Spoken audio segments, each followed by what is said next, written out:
guys, I'm Tiffany. I'm Stephanie. And we're Sisters of the South. back with another video for you today. But before we get started, we just want to remind everyone to please hit that like button, subscribe for more true crime content every week, and hit that little notification bell so you know when to come and hang out with your favorite sisters. And with all that being said, Stephanie, what you got on your head over there? Well, we've got to give a shout out to our favorite vendor and friends over at SoFly. SoFly! Hey, it's so Not no more. Not no more. Yeah. Well, they actually finally got us our CrimeCon merchandise, and we are so excited about it. It is so beautiful. Thank you, SoFly. I'm in love. Thank you. It's so beautiful. It has metallic threading on it, and they personalized it for CrimeCon 2025. And then they put our name on the side. Woo-hoo. And then on the back, it says True Crime. So we are super stoked about our new merchandise. And these are special for CrimeCon coming up in September in I don't Denver, even want to Colorado. put it on because it'll get makeup on it, and I can't do that. I have to save it for September. Yes, and they've also done some purses for us, and they're going to work on some t-shirts as well. So we have just been so excited about these caps. So that's just a little bit of what they do. They also can do tumblers for you. They can do hoodies, t-shirts, beanies. They also do laser work, and they can do that on a cutting board. I've seen them do it on keychains. They actually gave us some keychains that are beautiful. Mm-hmm. So just get with them. I know you'll be happy because we stay happy all the time. Every time they bring us something, it is so exciting. It's like Christmas. It is. So get out there and try them. Again, we know you'll be happy, but we're going to show you a video of what they do. So here we go.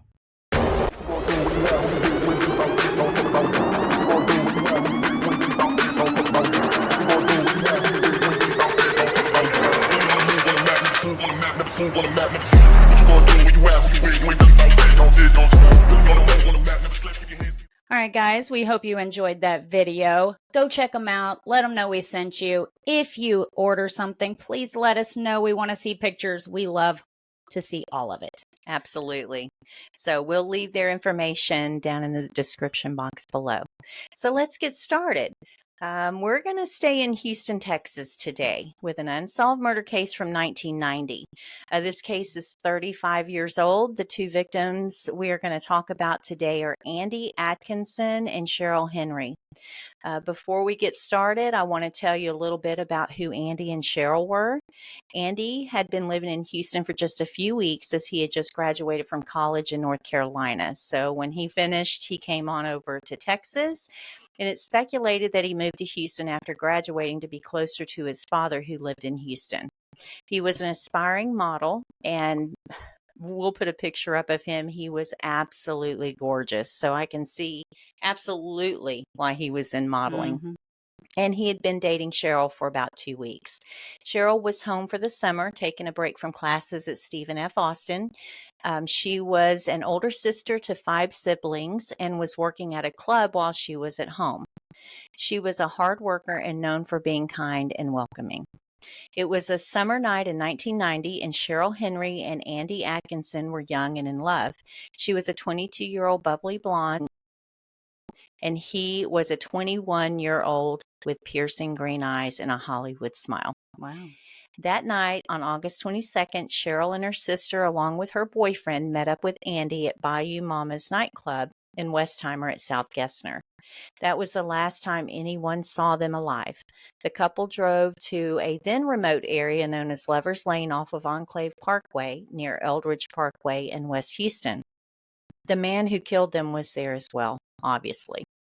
When Cheryl didn't come home by the next morning, her family called Houston police. It was a security guard who found Andy's white car with Cheryl's purse and shoes inside. Her mom, Barbara Craig, rushed to the wooded area. When search dogs found Cheryl's body, officers held Barbara back. They didn't want the frantic mom to see the horrific way her daughter had died. They searched the nearby area and found a golf club and 3 golf balls that seemed to be pointing towards something.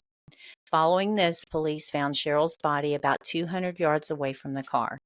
She was lying face down under several planks of a rotted cedar fence.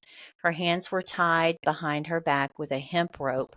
Her clothes had been cut from her body, and her underwear was bunched up in a pocket of her jeans. There was also a $20 bill found by her body. She had been assaulted before having her throat slashed. There were 3 ragged slash marks, which means more than likely whatever type of knife they used was not sharp. Mm-hmm. And so that's just horrendous. This was a gruesome scene, and police still had not found Andy.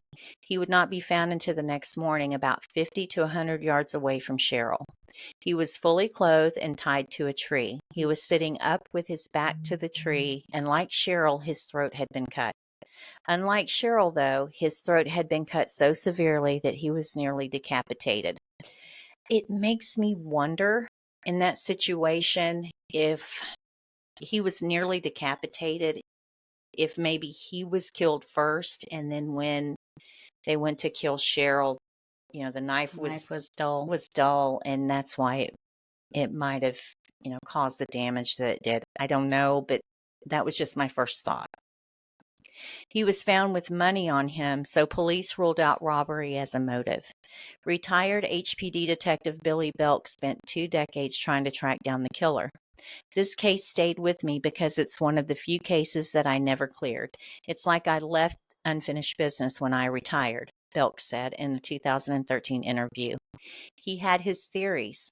Sometimes I think they were targeted. Cheryl was tied up more than Andy was, even though he was tied to a tree. She put up a fight, Belk said. Sometimes I wonder if there are 2 or 3 suspects. Belk traveled around the country trying to find the suspect. He compared DNA samples found at the crime scene with that of known criminals. I would say at least 25 potential suspects' DNA had been compared, Belk said, but all were ruled out. And that's crazy. I mean, they're trying to compare that DNA and, they're looking 25 people. That's more than a handful. Yeah. The FBI's profiler created a report. Here are some of their theories. The suspect may have known Cheryl or Andy or both. He was about the age of the victims. He had above average intelligence, but was a low achiever. Police may have interviewed him at one time. In 2001, someone sent a letter to HPD promising information for $100,000. Was it written by the killer or was it a hoax? I mean, who knows? Just someone trying to get money. I'm going to be honest with you. A lot of the times people they do it as a thrill and insert themselves even if they had nothing to do with it. So nothing surprises me in some of these cases. Yeah. But either way, it never led anywhere and the case stayed cold. So it looks like there was actually another victim. And she was an exotic dancer who was raped 2 months before Cheryl and Andy were killed and would provide the first real break in this case, but not until years later. In 1990, the woman told police she left her job at Gigi's nightclub and went to her boyfriend's house in Northwest Houston. A man showed up and said he was looking for the boyfriend who owed him money. Then he pounced. So he was probably watching her. As a matter of fact, he might have been in the strip club while she was there and followed her. Ugh, yeah. Who knows? The attacker put her hands behind her back and wrapped them in duct tape. He also covered her eyes and mouth with tape and put a bag over her head. She said he then kept pulling the trigger, taunting her as he cocked it, then uncocked it over and over. And that is terrifying. Because any second now it's over. Well, you're waiting for it each time. And it just never comes. So then you're thinking, now what? The victim described this late 20s to mid 30s, about 6 foot tall, 180 pounds, with black hair and an olive complexion. He had a black fishnet stocking over his head, wore black gloves, and a dark shirt and dark pants, possibly a uniform. She said he had a very forceful military type stance. Eventually, the woman's attacker took $250 from her purse, disconnected her phone, and then left. Back then, DNA testing was relatively new and expensive. It took 17 years before investigators would run the DNA found on the victim and get a match of the Lovers Lane murders. That's a long time, but Yeah, it is. thank God they kept it. At this point, thank God they kept it and were able to, be able to match it. They located her in Galveston County, interviewed her again, and learned another astonishing link. The victim had once worked for Andy's dad. Police didn't know if the killer might also have worked for Garland Atkinson or if it was just a crazy coincidence. So more than likely, it was someone that this new victim knew and Andy or Cheryl knew or their father knew. So it's interesting. I don't think that link is a coincidence at all. I don't know. But 17 years later, are you going to have a tally of everyone that worked for you? Most people don't keep records like that.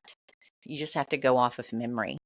Famed HPD sketch artist Lois Gibson created a sketch of her attacker, which was also aged to predict what he might look like in 2008.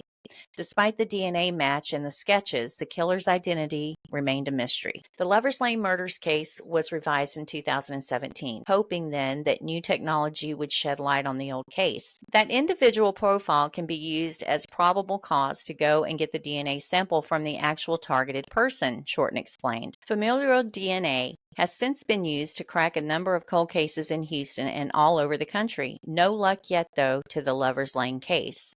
If you can help with this case or any other unsolved case, please contact HPD's Cold Case Squad or Crime Stoppers at 713-222-TIPS or 8477.